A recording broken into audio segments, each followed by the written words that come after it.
Hey guys welcome back to our channel. So Telangana 10th class public examinations అయితే జరుగుతున్నాయి. మన subscribers అందరూ బాగానే రాస్తున్నారని అయితే ఎక్స్పెక్ట్ చేస్తున్నా. సో గైస్ ఈరోజు మన వీడియో ఏంటంటే మీరైతే స్క్రీన్ మీద అయితే చూస్తున్నారు కదా. సో మన సబ్స్క్రైబర్స్లో కొంతమంది స్టూడెంట్స్ అయితే తెలంగాణ 10th క్లాస్ పబ్లిక్ ఎగ్జామినేషన్కి సంబంధించి బయాలజికల్ సైన్స్ అంటే బయాలజీ క్వశ్చన్ పేపర్ అయితే అడిగారనమాట. సో గైస్ ఇదైతే మనకు వెరీ ఇంపార్టెంట్ క్వశ్చన్ పేపర్ అని అయితే వచ్చింది.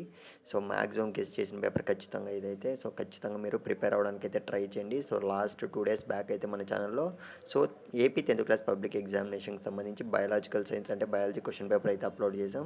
సో గెస్సింగ్ పేపర్ 100% అయితే మనకు మ్యాక్సిమం క్వశ్చన్స్ అయితే దిగాయన్నమాట. సో ఒక్కసారి కావాలంటే మీరు వెళ్ళి చెక్ చేసుకొని ఈ క్వశ్చన్ పేపర్ కూడా నేను అందుకే అప్లోడ్ చేస్తున్నా. సో వాళ్ళు పెట్టింది కాబట్టి సో వేరే సార్ అయితే మీరు ఖచ్చితంగా ప్రిపేర్ అయిపోండి గైస్. ఈ క్వశ్చన్ పేపర్ అయితే మస్ట్ అండ్ షుడ్గా. సో ఏ ముందులే అని అయితే నెగ్లెక్ట్ అయితే చేయకండి. క్వశ్చన్ పేపర్ ప్రిపేర్ అవ్వడానికి అయితే ట్రై చేయండి. సో ఇంకో విషయం ఏమంటే ఇంకో క్వశ్చన్ పేపర్ కూడా ఉంది గైస్. ఇంకో ఇంపార్టెంట్ క్వశ్చన్ పేపర్ అయితే పెడతామన్నారు. ఇవాళ నైట్ అయితే ఆ వీడియో అయితే అప్లోడ్ చేస్తాను. సో నా దగ్గర పేపర్ ఎంత తొందరగా వస్తే అంత తొందరగా మీకైతే అప్లోడ్ చేయడానికి అయితే ట్రై చేస్తాను. So at least one of your ఫ్రెండ్కి please share this video. So all the best ప్రతి ఒక్కరికి.